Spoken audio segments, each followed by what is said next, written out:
Hey everyone, Amia here from Resonance Astrology and welcome to my channel. Today we will be taking a look at the astrology of the week ahead from April 28th up until May 4th. So we're officially entering a new month this week, and I feel like this week is much more milder than the astrology of last week, which is good because I really think that this week is sort of like an integration week, and this new chapters that we all have been kind of waiting to start are now slowly really kicking off, and we're really able to actually do things. Because first of all, one major thing that is happening this week is Mars is officially exiting post-shadow period. So we are all wrapping up our major Mars retrograde stories, which have been kind of going on for the past 6 months. So whatever Mars story that was happening in your chart the past half a year is now coming to a close, and we're really starting to kick off this new chapter now. And this Taurus new moon that we are just coming off, that kind of coincided with also the Mars Pluto opposition, is really, I feel like we're now able to like integrate all of this a bit more this week. So I really think this week is a much more chill week, good for integration. And again, what we also have is Venus entering Aries again. By the end of this week, Pluto is stationing retrograde. So yeah, this is kind of what we will be talking about this week. I'm also wondering how you guys are feeling. For me, this whole new moon T-square has been really interesting. I really feel like I have sort of been entering a new chapter, and out of all the oppositions, for me, this one definitely was the mildest one, which is interesting considering the fact that it's happening in my fixed cross. I'm a Scorpio rising, so it kind of like really impacted me. But I feel like I actually really took the best of it and worked with this energy in a constructive way of using that intensity that was going on to fuel it into something creative and creating things. Because otherwise, I feel like I might have also been a bit overwhelmed.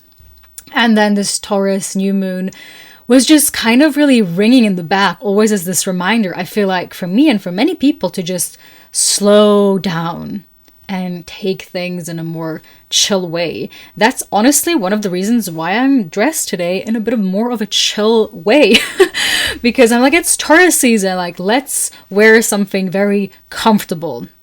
And it's interesting, this brand it's like a Korean brand. It's called Pain or Pleasure, not Pain and Pleasure, Pain or Pleasure. And I feel like I already have this for a while. It's not like a new piece of clothing or anything like that. But I feel like, if I'm remembering correctly, it was really during the Scorpio-Taurus eclipses that I started to get into this brand. Like I bought a lot of clothes from this brand, let's just put it that way.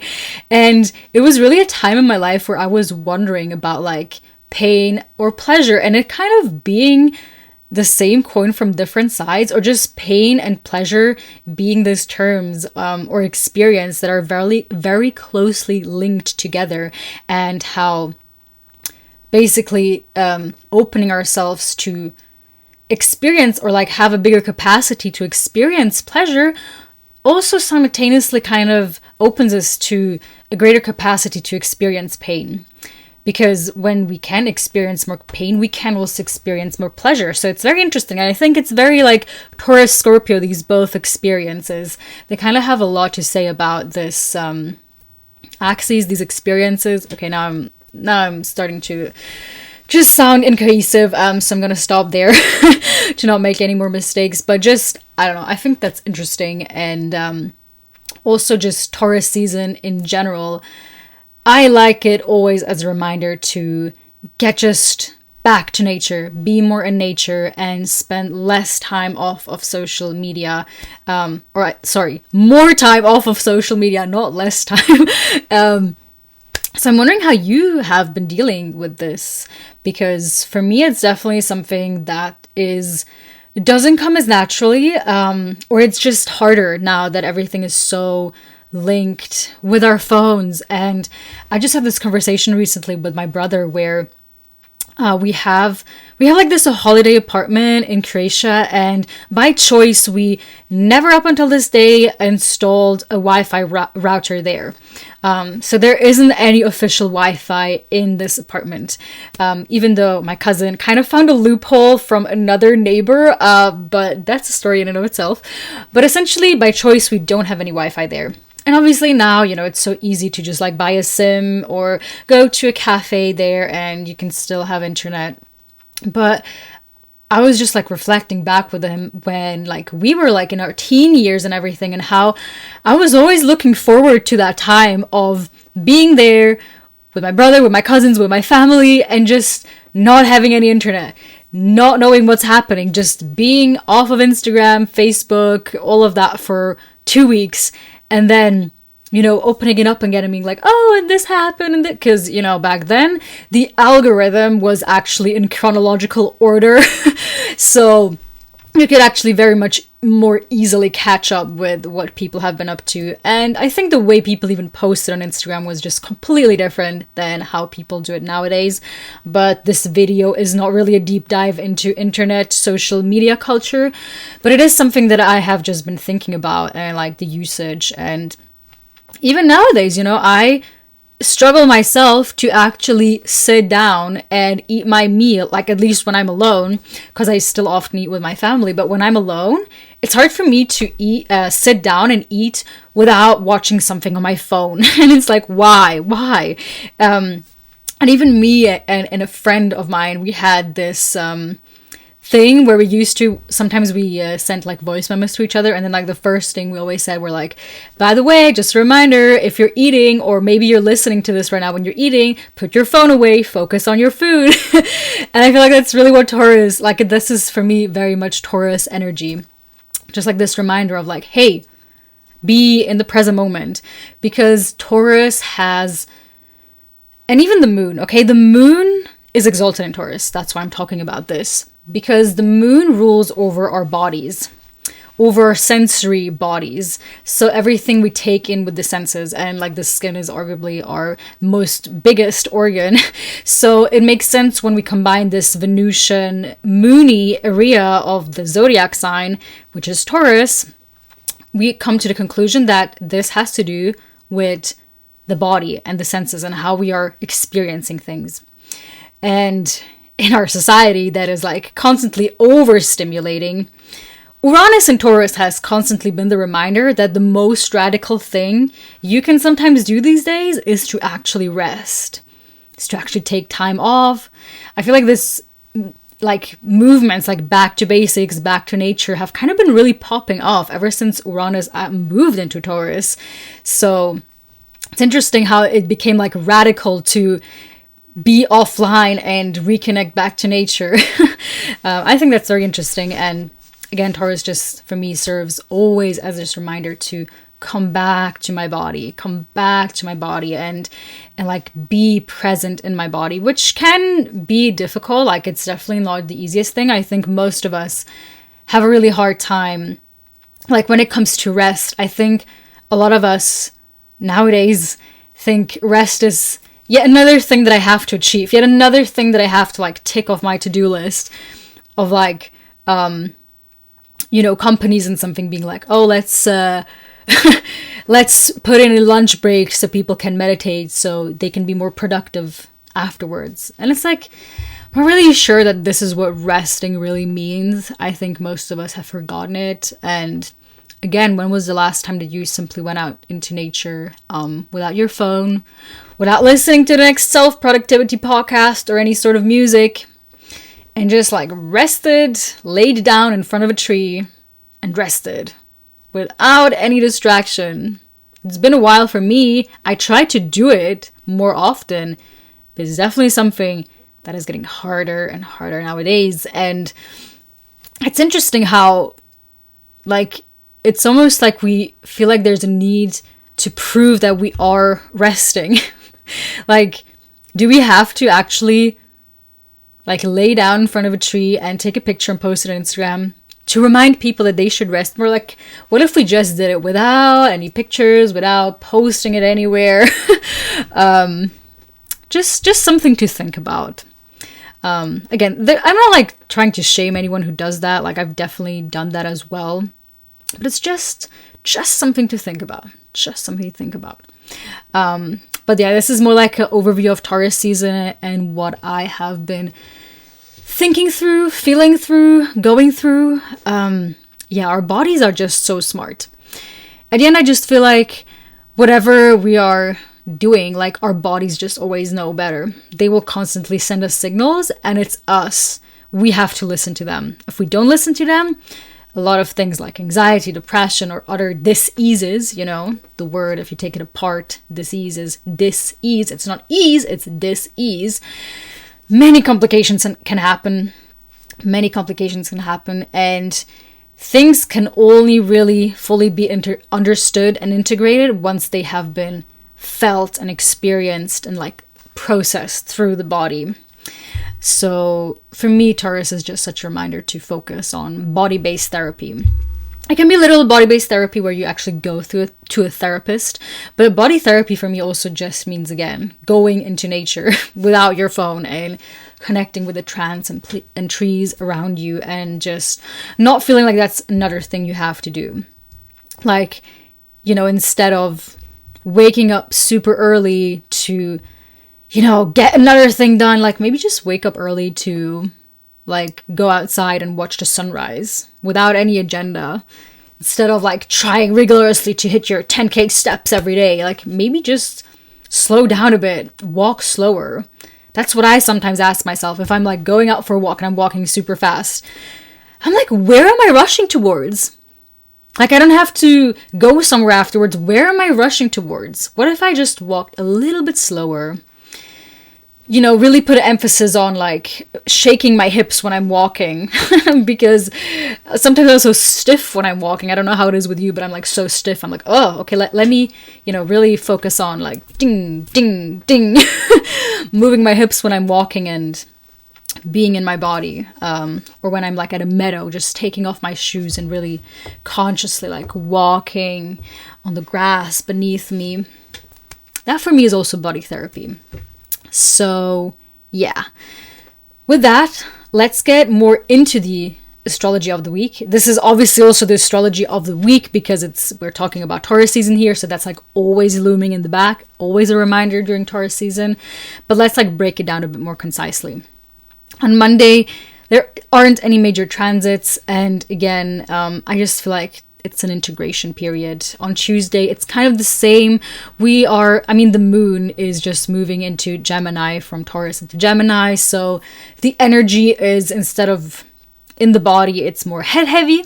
So it's more like mental, heady processing when the moon is in Gemini, which can also be useful. I think we're just all societally much more used to process things in the head than in the body. But both are useful and we need both. Then on Wednesday, Venus re-enters Aries, and this is interesting in the regard that now, first of all, let me put it this way. Venus re-entering Aries is now basically us integrating the Venus retrograde story that happened in the Aries parts of our chart. Because we have kind of integrated the Pisces parts of our chart where Venus went retrograde in, but now she's leaving Pisces, she's entering Aries. So now we can kind of integrate the stories of the Aries parts of our charts. And this time around, it's a bit different because Aries, the ruler of Aries is Mars. Mars this time around isn't in Cancer anymore. Mars is in Leo. So the integration process is much more different. It's much more bold and fiery and actually like doing things much more expressive. Obviously, Venus also kind of being the morning star again is a bit bolder in and of itself. But essentially, I do think the Mars and Leo energy is just also... Sorry, this is always like falling down. The Mars in Leo ruling over that. And they also heading towards a trine soonish. This will... I think there's just a lot more outwards processing, like actually being in action, doing the things. Everything that was much more inwardly focused during the Venus retrograde cycle that we have been kind of processing on an emotional level is now in like action oriented level. So we are facing things head on, and I really like this. And also just a reminder that planets in full and detriment aren't necessarily a bad thing. They can be useful in many, many ways. In a lot of ways, they have a bit of an underdog energy. So they tend to work with things that don't come naturally to them. But this also lends to crises moments, which lend to extremely like new ways of doing things, which can be so useful. And actually, we can kind of even come out on top. Because when I'm looking back, a lot of music and things that have been happening in like the pop culture scene, a lot of women have been coming up on top when it comes to like rewards and all of that. That was all during the Mars retrograde, Venus retrograde in Aries as well. There's also been a huge emphasis, at least like for me in some regard, on like female investing and like females like just taking back power in the fields that are more male dominated, which is again like finances. Like, no, I take care of my finances. I take this into my own hands. So again, is this a bad thing? I don't think so. I really don't think so. So I'm just really saying this because let's not be afraid of planets in bad conditions, because they can be extremely useful in a lot of ways. And this is really what I have been seeing. And I think this is like such a fiery transit now. Venus re-entering Aries, being ruled by a Mars in Leo. That's like, ooh, we are hitting things off. Then on Thursday, Moon moves into Cancer from Gemini, so it's more like focused on the emotions again, on experiencing things, on like memories. Usually Moon in Cancer tends to be a very nostalgic sign. Other than that, nothing crazy is happening, but what I do want to mention is that ever since Neptune moved into Aries, we get a new combo of squares and oppositions from the moon. So since when Neptune was in Pisces, we got all the squares and oppositions from mutable moons. So like if Neptune was in Pisces, then the opposition would have been from the moon in Virgo, and the squares would have been from the moon in Gemini and in Sagittarius. Now this is changing. Since Neptune is in Aries, we're gonna get cardinal signs being in opposition or in square. So the opposition will obviously be from Libra, and then the squares will be from the moon in Cancer and in Capricorn. Also interesting from like a dignity perspective, because the dignities are kind of changing here as well. The moon doesn't have any sort of major dignity in any of the mutable signs, but in the cardinal signs, the moon has its home sign in Cancer, and then its detriment in the sign of Capricorn. So that's just, I think, interesting to mention. It's something that we will be going through every month for the next like 14 years. Obviously, briefly, Neptune moves back into Pisces this year, so this is not with this period, but just Neptune being in Aries, we will have different moons in different signs doing the opposition and square thing. And also conjunction, obviously. But I think that's just interesting to mention, because that is... it's like, this is just like a new energy we are working with. But there isn't anything specifically to say on this day, because this will mostly be felt like if it's an exact opposition or square or conjunction, if it's happening coinciding with a new or full moon or an eclipse or anything like that. But I did just want to mention that because I think it's an important and interesting information. On Friday, we have the North Node sextiling Uranus. This is a transit that has kind of been in the air for a while, and there isn't any like crazy thing to say about it. It's not really a major theme. The only thing that I think this transit has been doing, is like offering like a minor innovative support when it comes to the Pisces and Taurus parts of our charts. And then on Friday. I think Friday is honestly the most eventful day because then Mars fully exits post-shadow period and we are really closing the door on this 6-month Mars retrograde cycle from our charts. We're getting a new fresh start. I love this. There isn't so much to be said about this because it's really just like we're ready. I know that on a collective level we are just so ready to enter this new chapter. We have I think the Mars-Pluto opposition was really the peak, and now we're just really like wrapping it up. So I really like that. And then what also happens on Friday is Venus conjoins Neptune in Aries for the first time ever. I mean, in the sign of Aries at least. So this is like a whole new like vision, I guess, on a more practical level, on a more material level, like physical level, of how we want to have relationships with other people, how we want to perhaps deal with money or material things, how we want to express ourselves creatively and live out our desires. So this is like a whole new moment, right? Because as I've been saying many times, Neptune in Aries is like a new world map with completely new uncharted territory. So in a way, there's so many things we're still just finding out and getting comfortable with. And now Venus moves into Aries. And it's like, okay, how can we look at these things in a different way? I think this will be such a groundbreaking transit because it's happening for the first time. Obviously, this will happen a lot of times in this 14 years that Neptune will be in Aries, but it definitely is going to spark a completely like new direction and vision when it comes to these Venusian themes in our chart, especially in the area where Aries rules over our charts. So look at which house Aries rules in your chart because this is going to give you insight in the themes that are kind of changing. Then on Saturday, the moon moves into Leo, from Cancer into Leo. So no other major transits are happening. Moon in Leo just usually is a bit more about like boosting self-expression and courage and creativity. So I really like that this is like coming off from Venus conjoining Neptune, and obviously the moon is also going to conjoin Mars in Leo. I think it's just kind of really helping to boost this more like courageous parts of ourselves that really want to be out there and express ourselves and be seen and visible. So I really like this. Oh, yeah. Hello. I swear, sometimes my cat... yeah, hello. Hi. Yeah, I'm not sure what to do when she always comes around. I don't want to like lock her out of it's not my room, but I don't want to lock her out of this room, so...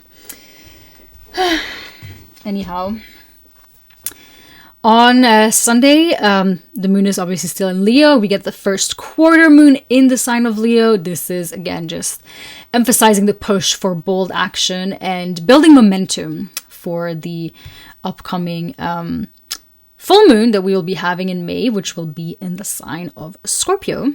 And what is also happening on Sunday is Pluto is stationing Pluto is stationing retrograde in the sign of Aquarius.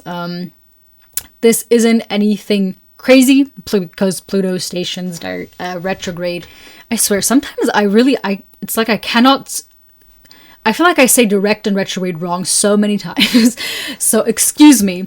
Pluto retrograde isn't super crazy because it happens every year. Pluto is retrograde for the majority of the year, every year. What is interesting, what is special though this year, is that Pluto stationing retrograde is not going to move back into Capricorn. The past 2 years, when Pluto was in retrograde motion, it retrograded back into Capricorn, but this time around, not anymore. Pluto is fully in Aquarius from now on. So this is the first year that this is happening. And I feel like it just has this bigger emphasis and focus on global Aquarian themes, which have to do with like social relational structures, because Aries all about our like social structures and relationships that we have. A lot of innovation, a lot of like collective movements that are for the people. I think the outer planets are much more interesting from a global level and what they are doing. And obviously this year with like Pluto in Aquarius, Neptune moving into Aries, Uranus moving into Gemini. There's a huge emphasis on a lot of global change. I'm an ancient Hellenistic astrologer, so for me, the outer planets are much more interesting in this like global cycles and what's going on globally. I obviously still consider them in a birth chart, and I absolutely do not want to negate their importance whatsoever, because they be hitting hard when they be hitting, but in a birth chart perspective, usually they are the loudest when they are actually making transits to our natal planets. So maybe you have, I don't know, let's just say Venus at Aquarius at 3 degrees. You've probably felt Pluto in Aquarius a lot more. But if you don't have any significant planets in Aquarius, or any of the signs that Aquarius is forming some sort of aspect with at the beginning, maybe you haven't really fully felt Pluto in your own like natal chart and life so much, which is completely fine. There's nothing wrong with that, okay? We usually don't feel transits all the time, even from the 7 inner planets, so to say. They aren't as equally loud, and then there's so many timing techniques like zodiacal release and like annual profections, all of that, or even secondary progressions that can give us much more insight into which periods are more significant for us. So again, Pluto in Aquarius is in Aquarius for like 20 years. And it's not gonna, like, if it's happening in a house that is maybe harsher, like maybe you have it in the 6th house or something like that, you're not cursed for the next 20 years of your life or anything like that. There's many things that will happen, and things will go up and down throughout these 20 years, because there's also obviously a lot of other transits happening. So that's just what I want to say from like a chart perspective level of outer planetary transits. So this is kind of what I have for this week. I think this week is a much more softer week, offering us like much needed integration, seriously. And I guess what we can note is here, like I wrote like a few notes, just like kind of close it off, is like a new chapter, like closing off the chapter in the sectors where Mars was retrograde in our charts, and starting a new chapter, then an ongoing, slow build-up of global collective shifts, which is happening in Pluto and Aquarius. There's definitely a big emphasis on personal confidence, boldness, and like having a creative spark, being seen and visible in the world.